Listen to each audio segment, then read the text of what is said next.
কাছ চাবলৈ আহিছোঁ কাছ কটা সেইটো এইফালে চাওঁ কাছ ফাৰ্ষ্ট টাইম দেখিছোঁ কাছ ক'ত গ'ল কাছটো দেখাই নাই ভালে কেতিয়া আছে ঢেৰ কাছ আছে চাওঁ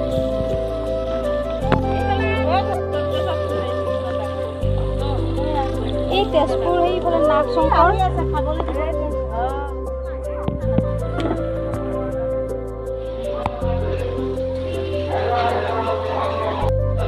Hey guys, বৰ্তমান মই উপস্থিত আছোঁ কামৰূপ জিলাৰ হাজো ঠাইত আৰু এতিয়া বৰ্তমান মই শ্ৰী শ্ৰী হয়গ্ৰীৱ মাধৱ মন্দিৰ আৰু এতিয়া ভিতৰত প্ৰৱেশ কৰিম আৰু ইফালে চাই আহিলোঁ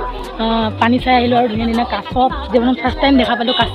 আৰু এতিয়া আমি মন্দিৰলৈ যাবলৈ লৈছোঁ আৰু ইফালে মাহঁতে পৰা গৈ আছে তাৰপিছত আমি গৈ আছোঁ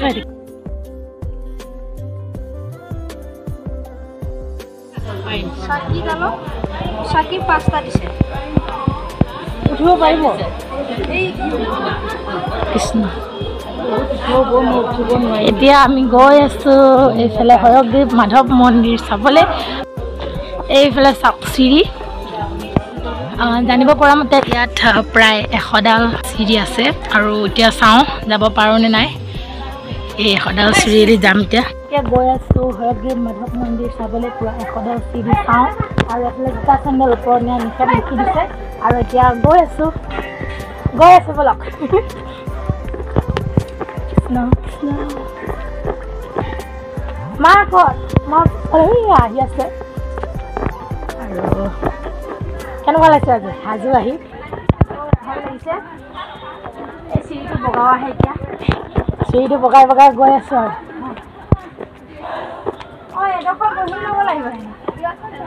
আৰু ইয়াত বোলে বান্দৰ এইফালে চাওক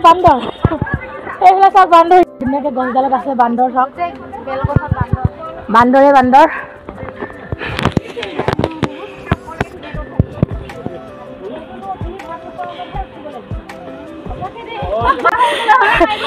জান বা ভাগৰ লাগি গ'ল বাকী এইবোৰ গৈ আছে সকলোৱে ভগৱানক চিন্তি গৈ আছ ন যাব লাগিব নম্বৰ নাখালে গৈ আছে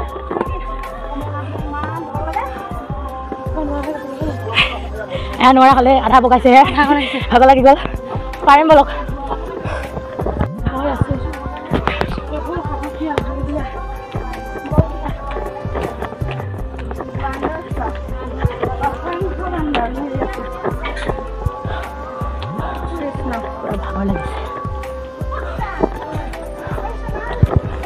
তোমালোকে এনেকৈ সদায় কৰিলে তোমালোকে কিনাই যাম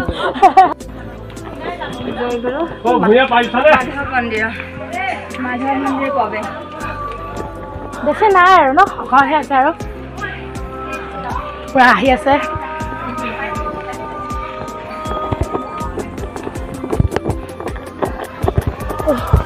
মই ভাগৰত থাকিব পৰা নাই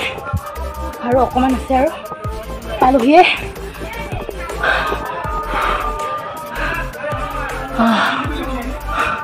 নাই পাৰিম যাবলৈ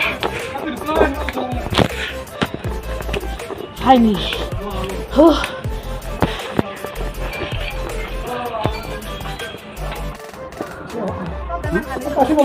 হেৰি ষ্টেপ কেইটা আছে 95 আছে বগা চিৰি আছে বগা চিৰি পাই এইটো 95 হয় আৰু এইটো ঐতিহাসিক হয়গ্ৰীৱ মাধৱ 3000 বুলি কোৱা হয় 3000 আছে এখন চাই দিব লাগিব 3000 আছে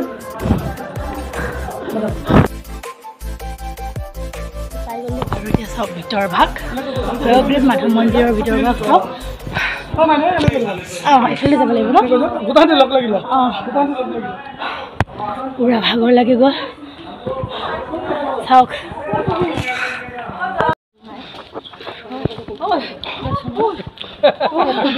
পুৰা ভাগৰত আহিছে আৰু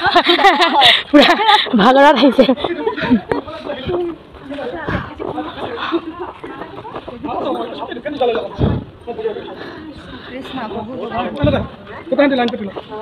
লাইন পাতিলো আপোনালোকৰ ছাতি ধূপ যি আছে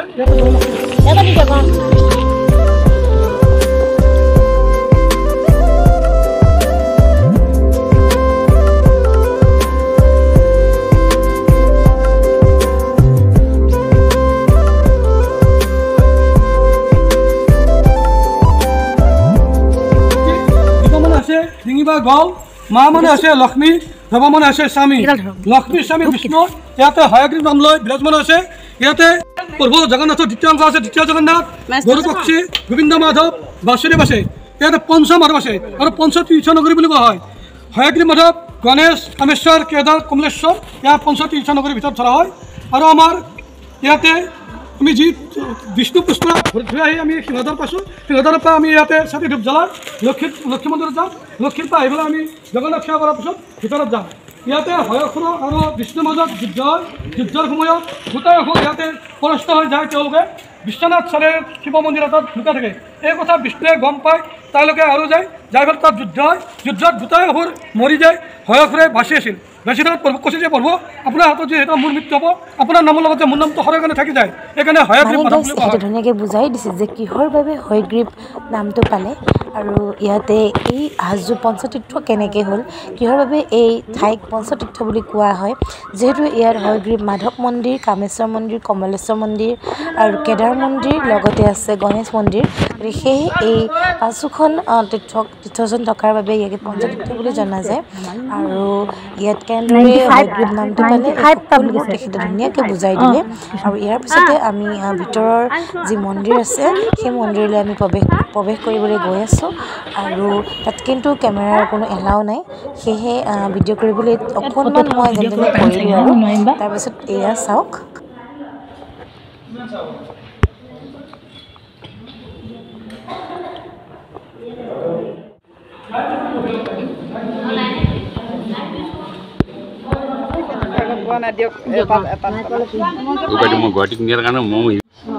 আৰু ইতিমধ্যে আমাৰ হয়গ্ৰীৱ মাধৱ মন্দিৰ চোৱা শেষ হ'ল পূজা অৰ্চনা কৰা আৰু এতিয়া আমি এইফালে আকৌ যাবলৈ ওলাইছোঁ সন্ধিয়াই হ'ল এইফালে চাওক এতিয়া আমি চিৰি দি এতিয়া আকৌ যাওঁ আমি কাৰ্বি-আংলঙৰ পৰা আহিছোঁ কাৰ্বি-আংলং হাওৰা ঘাট বুলি কয় সেইফালে বান্দৰ আছে পিছফালে ৰ'ব আপুনি অকণমান